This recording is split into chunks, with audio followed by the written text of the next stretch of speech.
Bismillahirrahmanirrahim.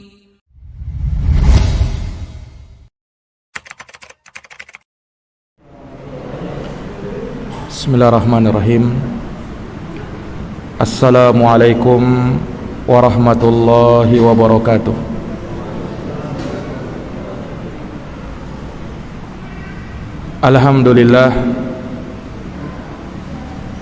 Alhamdulillahi nahmaduhu wa nasta'inuhu wa nastaghfiruh wa na'udzu billahi min syururi anfusina wa min sayyiati a'malina.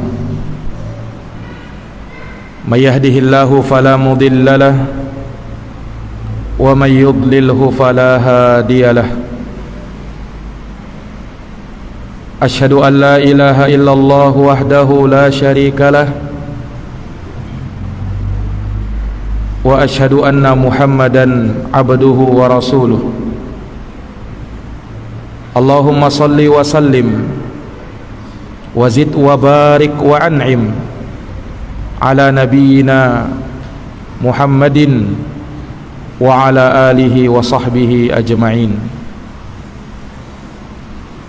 Qala Allah ta'ala fi kitabihil karim, ya ayyuhalladzina amanu taqullaha wa qulu qawlan sadida yuslih lakum a'malakum wa yaghfir lakum dunubakum wa man yuti'illaha wa rasulahu faqad faza fawzan 'azima. Amma ba'd. Ma'asyiral muslimin wal muslimat, hadirin wal hadirat, jamaah salat maghrib yang dimuliakan oleh Allah.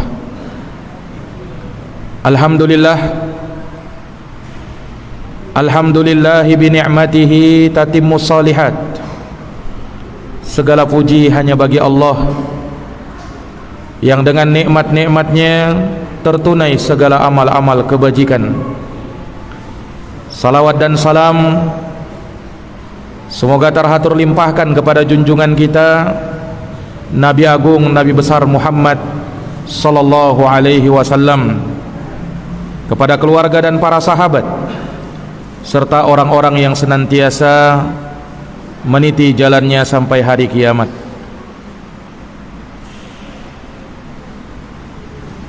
Ma'asyiral muslimin wal muslimat, bapak-bapak dan ibu-ibu sekalian, jamaah salat maghrib yang berbahagia. Di antara keutamaan yang Allah subhanahu wa ta'ala berikan kepada ummatul Islam, Allah telah menjadikan kemuliaan-kemuliaan untuk mereka. Allah subhanahu wa ta'ala lebihkan mereka dibandingkan dengan umat-umat yang lainnya. Dan ini nampak ketika kita mendengarkan hadis Rasulullah sallallahu alaihi wasallam, di mana beliau pernah bersabda, antum tuwaffuna sab'ina ummah antum akramuha wa afdaluha 'ala Allah. Kalian ummatul Islam adalah umat yang menyempurnakan 70 umat. Umat Islam umat yang ke-70, umat yang terakhir. Namun bersamaan dengan itu, antum akramuha wa afdaluha 'ala Allah. Kalian yang paling utamanya dan kalian yang paling mulianya di sisi Allah subhanahu wa ta'ala. Hadis sahih riwayat Imam Ahmad. Maka Allah jadikan kemuliaan bagi umat ini, dan Allah berikan keistimewaan kepada mereka baik di dunia dan terlebih lagi nanti di akhirat. Disebutkan bahwa ummatul Islam adalah umat yang pertama masuk ke dalam surga Allah Subhanahu wa taala. Dalam hadis yang diriwayatkan oleh Imamul Bukhari dan Imam Muslim, Rasulullah pernah bersabda, "Nahnul akhirun as-sabiquna dukhulan lil jannah." Kami, kata Rasulullah, adalah umat yang terakhir, tapi kami adalah umat yang pertama dimasukkan ke dalam surga Allah Subhanahu wa taala. Inilah kemuliaan ummatul Islam. Inilah keistimewaan yang Allah Subhanahu wa taala berikan kepada umat ini yang tidak diberikan kepada umat-umat yang lain. Allah lebihkan mereka, Allah muliakan mereka, Allah utamakan mereka dengan amal ibadah, dengan amal soleh yang mereka kerjakan. Kadang amal itu sedikit, ringan, tetapi pahalanya berlipat ganda di sisi Allah Subhanahu wa taala. Makanya Nabi pernah membuat suatu perumpamaan bahwasanya ummatul Islam kalau mau dibandingkan dengan umat yang lain dari kalangan Yahudi maupun Nasrani, maka kata Nabi sallallahu alaihi wasallam seperti orang-orang yang sedang dipekerjakan. Maka diserukanlah, siapa yang ingin bekerja dari semenjak pagi sampai menjelang zuhur akan diberikan gaji sebanyak 1 qirot. 1 qirot itu seperti 1 gunung emas. Siapa yang mau bekerja dari pagi sampai menjelang zuhur akan mendapatkan 1 qirot. Maka amalan tersebut diambil oleh orang-orang Yahudi. Mereka bekerja dan mendapatkan gajinya 1 qirot, 1 gunung emas. Kemudian disuruhkan kembali, siapa yang ingin bekerja dari semenjak zuhur sampai menjelang asar dengan gaji 1 qirot, 1 gunung emas, maka diambillah pekerjaan itu oleh orang-orang Nasara. Mereka bekerja dan mendapatkan gaji 1 qirot, 1 gunung emas. Kemudian diserukan kembali, siapa yang ingin bekerja dari semenjak asar sampai menjelang maghrib dengan gaji 2 qirot, 2 gunung emas. Dan ternyata pekerjaan itu diambil oleh ummatul Islam. Mereka bekerja dan mendapatkan gaji 2 gunung emas. Apa pelajaran yang kita bisa ambil dari hadis ini? Keistimewaan, keutamaan yang Allah berikan kepada ummatul Islam. Lihat, mereka bekerja sebentar, antara asar sampai maghrib, itu bukan waktu yang lama. Terlebih lagi di waktu itu, di saat-saat mendung, tidak sama di waktu sebelumnya.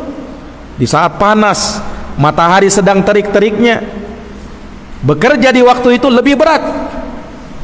Tapi umatul Islam dari sore sampai menjelang maghrib, di waktu-waktu yang sudah matahari mulai menurun dan sudah tidak panas lagi, dan gajinya Allah berikan ternyata 2 qirot, 2 gunung emas. Itulah perumpamaan yang dibuat oleh Nabi, di mana ummatul Islam mereka menjalankan amalan yang sedikit, amalan yang ringan, tetapi pahalanya berlipat ganda di sisi Allah Subhanahu wa taala. Makanya secara umum kan, kalau kita beramal itu Allah lipat gandakan menjadi 10 kali lipat. satu amalan.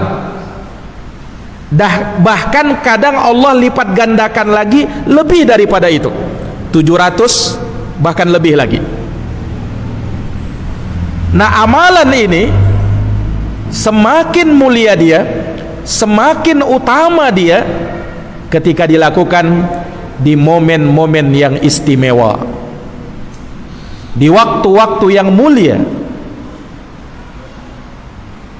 Sehingga yang tadinya amalan yang sudah mulia, yang dilipat gandakan oleh Allah, ketika dilakukan di waktu yang mulia, di momen yang utama, maka pahalanya jauh dilipat gandakan lagi oleh Allah Subhanahu wa ta'ala. Para jamaah yang dirahmati dan dimuliakan oleh Allah, kadang sebagian kita ini sering salah kaprah menilai waktu-waktu yang istimewa itu. Sebagian orang memandang waktu yang paling istimewa itu adalah waktu pergantian tahun, tahun baru. Waktu yang istimewa kata mereka. Bahkan mereka persiapkan persiapan sebelum itu. Mereka sambut kedatangan tahun baru dengan sukacita dan gegap gembita, luar biasa sambutannya, seolah itu adalah hari yang sangat utama, momen yang sangat mulia. Padahal apa keutamaannya dalam agama? Tidak ada, jamaah sekalian yang dirahmati oleh Allah. Sebagian anak muda mereka mengutamakan hari Valentine's Day, tanggal 14 Februari, hari yang mulia itu katanya. Mereka persiapkan hari yang utama. Padahal apa keutamaannya? Justru hari-hari seperti itu hari-hari yang banyak-banyak ngikut kepada kebiasaannya yang bukan orang-orang Islam melakukannya. Nah, sementara justru waktu-waktu yang mulia, momen-momen yang utama, sebagian dari kita kurang mengenalnya, atau bahkan tidak mengenalnya sama sekali. Padahal waktunya mulia, waktunya utama, disebutkan kemuliaannya. Ini para jamaah sekalian yang dirahmati dan dimuliakan oleh Allah. Ya, kalau Ramadan, alhamdulillah masih banyaklah yang tahu keutamaannya. Masih banyak dari kaum muslimin yang luar biasa persiapannya menyambut bulan suci Ramadan. Antusiasnya, apalagi ketika di 10 terakhir Ramadan, luar biasa. Banyak kaum muslimin yang mengenalnya. Tapi ketahuilah jamaah sekalian yang dirahmati oleh Allah, kemuliaan waktu ternyata bukan hanya di bulan Ramadan saja. Masih ada bulan-bulan yang lain yang bahkan kata para ulama tidak kalah juga dengan bulan Ramadan. Bulan apa itu yang sampai dikatakan tidak kalah juga dengan bulan Ramadan? Bulan haram yang dikenal dengan Al-Ashhurul Hurum, 4 bulan haram yang ada di dalam Islam. Ini yang disebut oleh Allah di dalam Al-Quran. Allah Subhanahu wa ta'ala berfirman di dalam Al-Quran surat At-Taubah ayat 36, Inna iddatas syuhuri indallah 12 syahran fi kitabillah yauma khalaqas samawati wal ard minha arba'atun hurum dzalikad dinul qayyim fala tadhlimu fihinna anfusakum.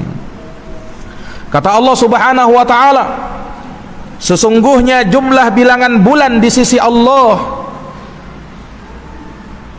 ada 12 bulan menurut kitabullah pada hari Allah menciptakan langit dan bumi. 1 tahun ada 12 bulan. Tentunya bukan bulan Syamsiah ya, bukan bulan kalender Masehi, bukan, Hijriah. Karena umat Islam punya kalender sendiri. Nah, kita ini kadang taunya kalender Masehi aja. Kita taunya ini bulan Juni saja. Tapi bulan Hijriahnya mungkin masih banyak dari kita yang kurang mengenalnya. Hafal kita Januari, Februari, Maret, April, Mei dan seterusnya itu. Tapi kalau disuruh ngitung bulan Islam, banyak dari kaum muslimin yang tidak tahu. Mulai dari Muharram, Safar, Rabiul Awal, Rabiul Akhir, Jumadal Awal, Jumadal Akhir, Rajab, Sya'ban, Ramadan, Syawal, Dzulqa'dah, Dzulhijjah. Banyak dari anak-anak kaum muslimin yang tidak paham, yang tidak hafal, yang tidak tahu. Kalau disuruh sebut tanggal Masehi, oh hafal mereka. Tapi kalau disuruh sebut tanggal berapa sekarang Hijriahnya, banyak dari kita yang kurang tahu. Tanggal berapa sekarang ini Hijriahnya? Ini jamaah sekalian yang dirahmati oleh Allah. Kalau Masehinya kita tahu, ini hari Kamis 23 Juni 2022 Masehi. Tapi Hijriahnya ini bulan Dzulqa'dah ini. Dan kebetulan bertepatan sama tanggalnya juga. Ini sudah masuk malam ke 24 di bulan Dzulqa'dah. Tidak lama lagi insyaallah ta'ala kita akan menjumpai bulan Dzulhijjah. Para jamaah yang dirahmati dan dimuliakan oleh Allah, maka Allah berkata, Allah berfirman, minha arba'atun hurum. Dari 12 bulan itu ada 4 bulan haram. Disebut 4 bulan haram. Jangan dipahami haram kayak haramnya judi, haramnya khomer. Kita kan taunya haram itu ya sesuatu yang berbau maksiat, dosa, itu haram. Nah, ketahuilah keharaman dalam agama itu ada 2. Ada haram yang memang diharamkan oleh agama. Khomer itu haram, judi itu haram, riba itu haram. Tapi ada kaitannya dengan haram pada tempat atau bulan. Makanya kita kenal Masjidil Haram dan kita kenal Makkah dan Madinah, 2 tanah haram. Kenapa disebut dengan haram? Karena di sana, di tempat tersebut dilarang orang untuk melakukan perbuatan-perbuatan yang diharamkan. Karena perbuatan haram dilakukan di tanah haram, dosanya 2 kali lipat, bahkan lebih lagi. Makanya tidak sembarangan itu. Sebagaimana amal soleh kalau dilakukan di tanah haram, dilakukan di Masjidil Haram, pahalanya dilipat gandakan oleh Allah Subhanahu wa taala. Berapa keutamaan solat di Masjidil Haram? Kata Nabi sallallahu alaihi wasallam bahwa solat di Masjidil Haram lebih utama 100.000 kali solat dibandingkan di masjid-masjid yang lain. Kita solat 1 kali di Masjidil Haram baru bisa menyamai solat di Baitul Makmur ini 100.000 kali. Baru bisa menyamai 1 solat di sana. Subhanallah. Kenapa, Pak? Karena kemuliaan Masjidil Haram itu. Kalau Masjidun Nabawi keutamaannya seperti 1000 kali solat dibandingkan di tempat-tempat yang lain, di masjid-masjid yang lain. Kemuliaan tempatnya. Ini para jamaah yang dirahmati dan dimuliakan oleh Allah. Makanya betapa beruntungnya ketika kita diberikan kesempatan untuk menginjak tanah haram. Semoga Allah Subhanahu wa taala memberikan kesempatan kepada kita semua. Amin ya rabbal alamin. Para jamaah yang dirahmati dan dimuliakan oleh Allah. Nah, sebagaimana ada tempat yang haram yang punya kemuliaan dan kehormatan yang lebih, maka Allah juga memiliki waktu-waktu yang haram, bulan-bulan yang haram, bulan-bulan yang mulia, yang disucikan oleh Allah Subhanahu wa taala. Ini yang disebut di dalam ayat ini, minha arba'atun hurum, darinya ada 4 bulan haram. Dzalikad dinul qayyim, itulah agama yang lurus, kata Allah. Fala tadhlimu fihinna anfusakum, maka janganlah kalian mendolimi diri-diri kalian pada 4 bulan haram tersebut. Dalam ayat ini Allah tidak sebut 4 bulan haram itu, tetapi disebutkan dalam hadis diriwayatkan oleh Imam Bukhari dan Imam Muslim dari sahabat Abu Bakrah radhiyallahu anhu. Rasulullah pernah bersabda, inna zamana qad istadaraka hayatihi yauma khalaqas samawati wal ard. Zaman telah berputar, kata Nabi, persis seperti Allah Subhanahu wa taala menciptakan langit dan bumi. As-sanatu 12 syahra, 1 tahun ada 12 bulan. Minha arba'atun hurum, dari 12 bulan itu ada 4 bulan haram. Nabi sebutkan salasatun mutawaliyat, 3 bulan berturut-turut, Dzulqa'dah wa Dzulhijjah wal Muharram. Bulan Dzulqa'dah, ini bulan sekarang ini, bulan Dzulqa'dah, bulan Dzulhijjah, dan bulan Muharram. Yang keempatnya mana? Warajabun mudhar ma baina Jumada wa Sya'ban. Dan yang keempat adalah bulan Rajab yang terletak antara Jumadal akhir dan Sya'ban. Tengah-tengahnya itulah bulan Rajab. Ini para jamaah yang dirahmati dan dimuliakan oleh Allah. Maka kita sekarang berada di bulan haram, bulan Dzulqa'dah. Disebut bulan haram karena dia memiliki kehormatan yang lebih dibandingkan dengan bulan-bulan yang lainnya. Amal soleh yang dilakukan di bulan ini dilipat gandakan oleh Allah Subhanahu wa taala. Sebagaimana kezoliman yang dilakukan di bulan ini juga akan dilipat gandakan oleh Allah. Makanya kan dalam ayat itu Allah berfirman, fala tadhlimu fihinna anfusakum, jangan kalian berbuat zolim pada 4 bulan itu. Allah khususkan 4 bulan ini jangan berbuat zolim. Bukan maknanya boleh berbuat zolim di selain 4 bulan ini, bukan maknanya seperti itu. Berbuat zolim itu haram, kapan saja haram, walaupun bukan di bulan haram. Tapi dikhususkan 4 bulan ini, kenapa? Karena dia punya nilai yang lebih. Jangan kau langgar kesuciannya, jangan kau langgar kehormatannya dengan kamu berbuat zolim di bulan-bulan haram seperti ini.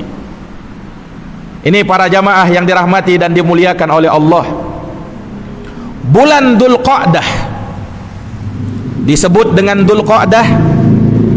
Secara bahasa, Dzulqa'dah itu artinya pemilik tempat duduk.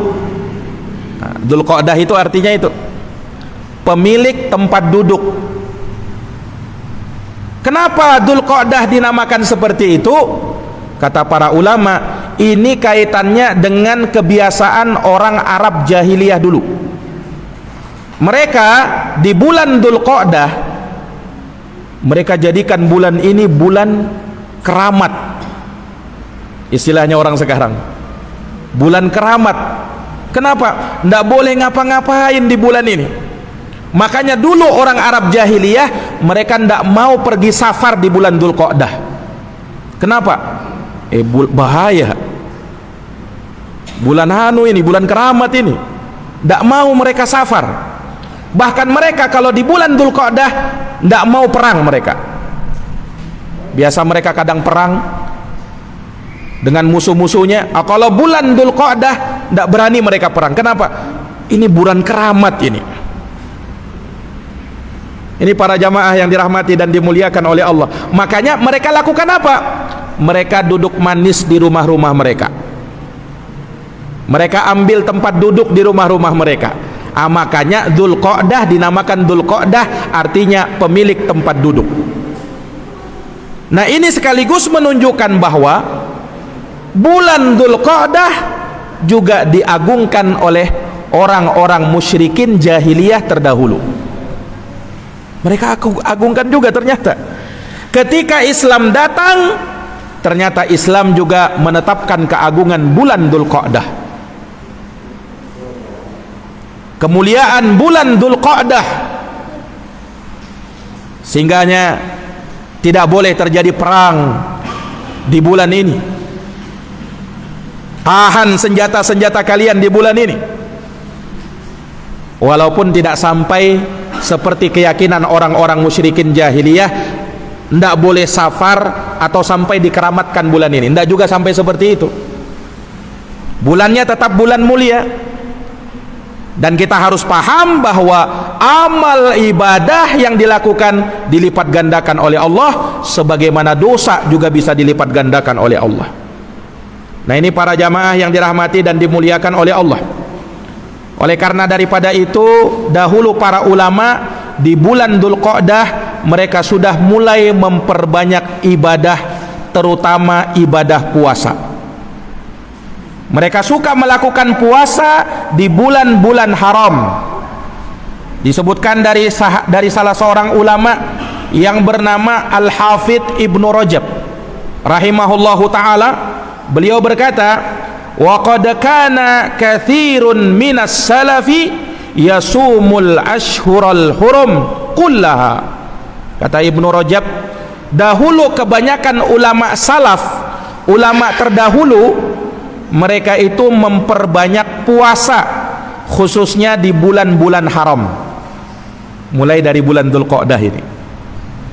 Ini para jamaah yang dirahmati dan dimuliakan oleh Allah.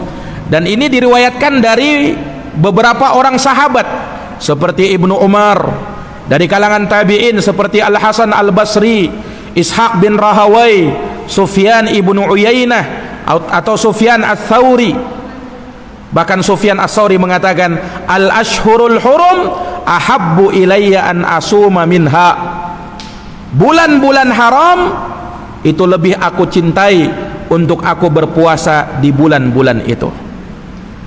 Nah, ini para jamaah yang dirahmati dan dimuliakan oleh Allah. Bulan ini banyak orang yang kurang paham keutamaannya, banyak orang yang tidak tahu kemuliaannya, ya kan? Banyak dari orang kaum muslimin bahkan tidak tahu kemuliaan bulan ini, tidak tahu kalau bulan ini juga adalah bulan haram. Sebelum nanti kita masuk bulan Dzulhijjah, bulan Dzulhijjah lebih hebat lagi kemuliaannya. Para jamaah yang dirahmati oleh Allah, satu kaedah yang disebutkan oleh para ulama, kalau ada suatu momen, suatu waktu yang mulia, tetapi banyak orang yang kurang paham, banyak orang yang tidak tahu, banyak orang yang lalai, tapi kita mampu menghidupkan waktu tersebut dengan ibadah, maka kemuliaannya lebih tinggi lagi, kemuliaannya lebih besar lagi. Kenapa? Karena banyak orang lalai, banyak orang yang tak tahu. Rasulullah pernah bersabda, al-ibadatu fil haraj kahijratin ilayya. Beribadah di waktu haraj, menurut penafsiran sebagian ulama, maksudnya haraj di situ yaitu beribadah di waktu banyak orang lalai, beribadah di waktu banyak orang yang tak tahu kemuliaan ibadah di waktu itu. Nah, beribadah di waktu itu, kata Nabi, pahalanya sama seperti berhijrah kepadaku, berhijrah kepada Nabi sallallahu alaihi wasallam.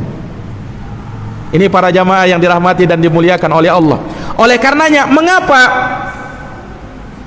ibadah di waktu malam, solat tahajud, solat qiyamul lail itu utama, yang sampai kata Nabi, afdalus solati ba'dal maktubah solatul laili, seutama-utama solat setelah solat 5 waktu adalah solat lail. Kenapa dia utama?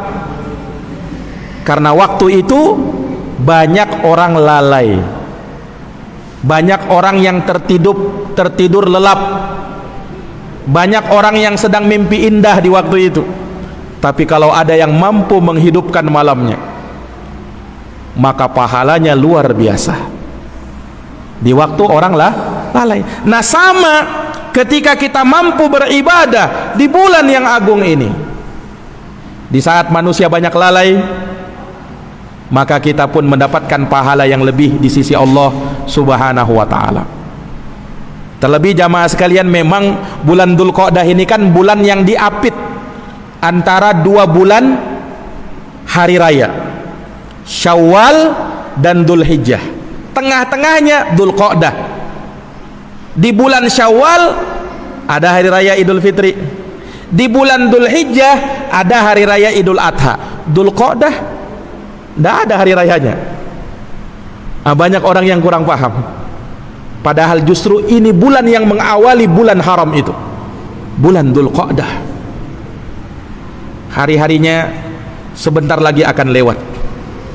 Ini tanggal 24 Dzulqa'dah. Tidak beberapa lama lagi kita akan memasuki bulan Dzulhijjah. Para jamaah yang dirahmati dan dimuliakan oleh Allah Subhanahu wa taala, ketahuilah di bulan Dzulqa'dah justru Nabi sallallahu alaihi wasallam memperbanyak melakukan ibadah umroh di waktu itu. Bahkan Nabi SAW, umrohnya beliau itu semuanya di bulan Dzulqa'dah. Bayangkan, umrohnya Nabi semuanya di kapan? Di bulan Dzulqa'dah. Nabi Pak, setelah beliau hijrah ke Madinah, itu Nabi cuman sempat umroh 4 kali saja.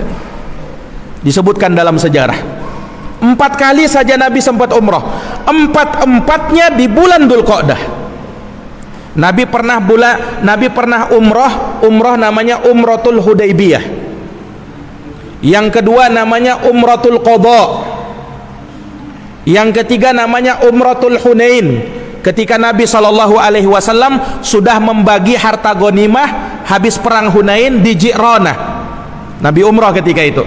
Dan yang keempat Umratul Hajj.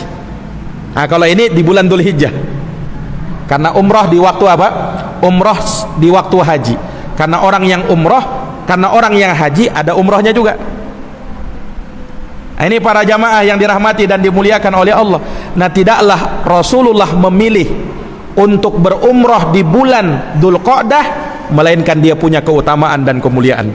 Makanya diriwayatkan dari sebagian sahabat seperti Sayyidah Aisyah radhiyallahu anha, istri Rasulullah SAW, Ibnu Umar, dan juga diriwayatkan dari seorang tabi'in yang bernama Al Hasan Al Basri, mereka lebih mengutamakan umrah di bulan Dzulqa'dah daripada umrah di bulan Ramadan. Padahal umrah di bulan Ramadan itu sangat mulia kan? Kita tahu juga kemuliaannya. Tapi umrah di bulan Dzulqa'dah juga tidak kalah kemuliaannya. Ini para jamaah yang dirahmati dan dimuliakan oleh Allah Subhanahu wa ta'ala. Kemudian apa lagi? Bulan Dzulqa'dah juga termasuk dari Ashhurul Hajj, bulan-bulan haji. Kenapa Dzulqa'dah dikatakan bulan haji? Para jamaah yang dirahmati dan dimuliakan oleh Allah, Allah berfirman di dalam Al-Quran, Al-Hajju Ashhurun Ma'lumat. Haji itu ada di bulan-bulan yang telah ditentukan. Ma'lumat, jamak dia. Kata sahabat Ibnu Umar, bulan haji itu ada 3. Bukan hanya Dzulhijjah saja, ada 3 bulan haji itu, kata Ibnu Umar. Apa itu? Bulan Syawal, bulan Dzulqa'dah, dan bulan Dzulhijjah. Kenapa bulan Syawal pun dikatakan bulan haji, bulan Dzulqa'dah dikatakan bulan haji? Padahal kita paham kan, yang namanya ibadah haji itu di bulan Dzulhijjah. Star-starnya itu di tanggal 8-nya hari Tarwiyah, tanggal 9-nya hari Arafah, tanggal 10-nya Yaumun Nahri, hari penyembelihan, 11, 12, 13-nya Ayyamut Tasyrik. Nah, apa hubungannya Syawal dan Dzulqa'dah dikatakan bulan haji? Kata ulama, maksudnya di bulan Dzulqa'dah, bahkan di bulan Syawal sudah boleh untuk ihram mulai dari bulan itu. Sudah boleh untuk umrah, sudah boleh untuk ihram di bulan itu. Ihram untuk haji.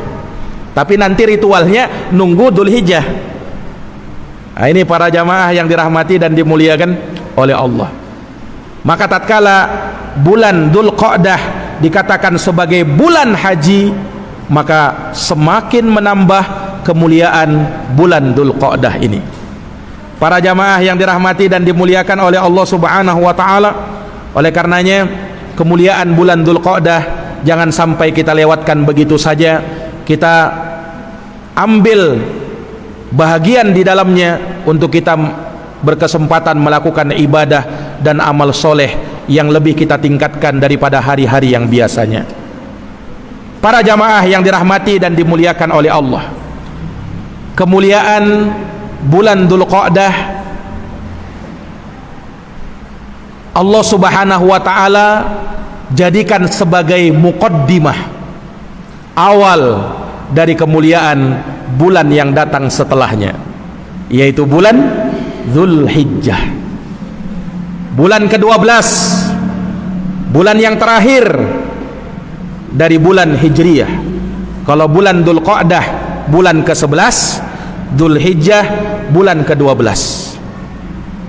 Para jamaah yang dirahmati dan dimuliakan oleh Allah, kalau kita tahu bahwa bulan Dzulqa'dah itu bulan yang mulia, maka bulan Dzulhijjah jauh lebih mulia lagi.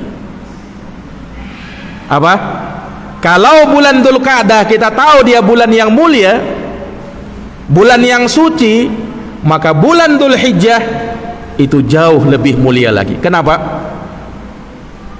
Karena di bulan Dzulhijjah terkumpul ibadah-ibadah yang sangat mulia, ya kan? Terkumpul ibadah yang sangat mulia. Puasanya ada di bulan itu, khususnya nanti puasa Arafah. Menyembelih kurbannya ada di bulan itu. Nanti tanggal 10 diikutkan dengan hari tasyrik setelahnya. Umroh dan hajinya ada di bulan itu, di bulan Dzulhijjah. Apalagi zikir, tahlil, tahmid dan takbirnya ada di bulan itu. Karena kita diperintahkan banyak-banyak bertakbir, khususnya nanti mulai di hari Arafah tanggal 9 Dzulhijjah. Kemudian dimuliakan lagi dengan hari Id, Idul Adha, yang Idul Adha itu lebih mulia daripada Idul Fitri. Para jamaah sekalian, kalau kita tahu ya, hari raya umat Islam ada dua, Idul Fitri dan Idul Adha. Dua hari raya ini dua hari yang mulia. Tetapi kalau mau dibandingkan, Idul Adha jauh lebih mulia daripada Idul Fitri, karena terkumpulnya ibadah-ibadah yang mulia di bulan Dzulhijjah itu, di hari Yaumun Nahar itu.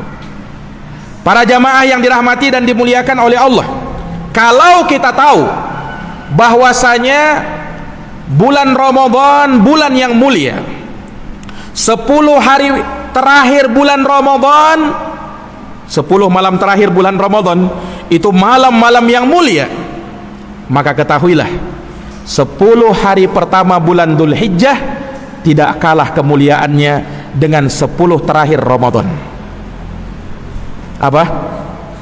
10 pertama bulan Dzulhijjah tidak kalah keutamaannya dengan 10 terakhir bulan Ramadan.